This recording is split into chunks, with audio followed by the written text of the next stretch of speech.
अस्सलाम वालेकुम friends, welcome back to Top Smarties drama serial Daayan. जब किसी का कोई वारिस नहीं होता तो बहुत से लोग वारिस बन बैठते हैं। शर्त यह है कि वारिस बनने के लिए सामने वाले के पास बहुत सारी जायदाद होनी चाहिए, जैसे कि यहाँ पर जवार शाह के पास। जैसे ही बरादरी वाले हुनैन शाह का अफसोस करने आते हैं तो यहाँ पर कहने लगे, हमने तो सोचा था हुनैन शाह का बच्चा आपका वारिस बनेगा, लेकिन जवार शाह अब तो हुनैन भी नहीं रहा, अब आपका वारिस कौन बनेगा? आपकी सारी जायदाद तो ऐसे ही चली जाएगी ना।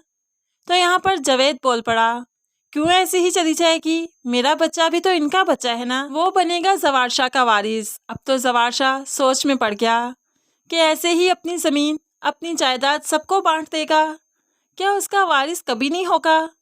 अब यहाँ पर इसी कश्मकश में वो हुनैन शाह के लिए फिर से निहाल के घर जाता है और यहाँ पर जाकर उसकी माँ से फिर से पूछने लगा, बताओ मेरे भाई का कसूर क्या था?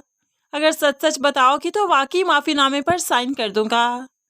तो यहाँ पर निहाल की माँ वही झूठ बोलती है। हुनैन शाह ने निहाल की इज्जत पर हाथ डालने की कोशिश की थी, इसीलिए तो गुस्से में आकर शकील ने उसको मार दिया। अब यहाँ पर हुनैन शाह को किसी तरीके से भी इस बात पर यकीन आता ही नहीं, तभी तो गुस्से से यहाँ से चला गया। अब निहाल बहुत कोशिश करती है कि जवार शाह को सच बता सके, हकीकत बता सके, लेकिन माँ के इमोशंस के आगे वो कुछ नहीं कर पा रही, चुप कर जाती है। और ऐसे ही जवार शाह घर गया तो काफ़ी टूटा हुआ था। लोगों की बातें उसके दिमाग में थी कि तुम्हारा वारिस तो अब कोई नहीं रहा।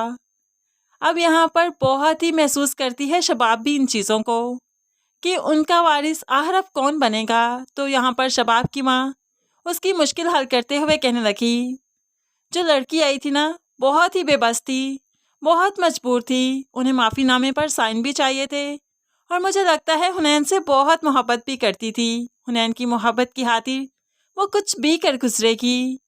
ऐसे में तुम्हें चाहिए कि उसी की मदद दो, उन्हीं को माफ़ीनामे की आड़ में लाकर ये रिश्ता कायम करवाओ और फिर बच्चा हासिल करते ही डिवोर्स दिलवाकर जवार शाह से किसी भी तरह माफ़ीनामे पर साइन करवा लो। इस तरह से उनका बंदा भी कैद से आज़ाद हो जाएगा और तुम लोगों को वारिस मिल जाएगा। शबाब को माँ की ये बातें बहुत अच्छी लगी, इसलिए तो वो अब ये माहिदा कायम करने के लिए निहाल के घर जाती है ताकि प्रॉपरली बात कर सके। यहाँ पर गई तो निहाल की माँ से कहने लगी, वैसे आपने मोहब्बत की जो कहानी सुनाई है ना, उसमें मुझे ज़रा बराबर भी हकीकत नहीं लगी, क्योंकि हुनैन शाह के साथ मैंने भी बहुत वक्त गुजारा। वो कैसा इंसान था ये मैं बहुत अच्छे से जानती हूँ। वो इतना घटिया तो इंसान था ही नहीं जितना इल्ज़ाम आपने लगा दिया। अगर आप मुझे सच बता देंगी तो मैं किसी को कुछ नहीं कहूँगी, बल्कि आप लोगों की मदद करूँगी। इस माफ़ीनामे पर मैं ही हूँ जो कि साइन करवा कर दे सकती है। अब निहाल की माँ तो चाहकर भी सच नहीं बता सकती, किसी की बातों में नहीं आ सकती, लेकिन यहाँ पर शबाब जिस काम के लिए आई है वो काम तो अब करके ही जाएगी और उन्हें अपना मायदा बताएगी। ठीक है, अगर आप चाहते हैं कि आपके माफ़ीनामे पर साइन हो जाए तो बदले में मुझे भी कुछ चाहिए होगा। अब यहाँ पर वो अपना मुद्दा रखती है, बदले में मुझे निहाल से बच्चा चाहिए। निहाल उसकी माँ की आंखें तो फटी की फटी रह गई, ये क्या कह रही हैं आप? क्या आप होश में तो हैं? तो शबाब कहने लगी, मैं होश में हूँ, आप लोगों को भी होश में आने की ज़रूरत है, थोड़ा हकीकत पसंद बनिए। जब मैं आपका इतना बड़ा काम करूँगी तो क्या बदले में मुझे कुछ नहीं चाहिए होगा? मुझे भी कुछ चाहिए। इंसान जब किसी के काम आता है तो किसी लालच में ही आता है, तो मुझे भी ये लालच है।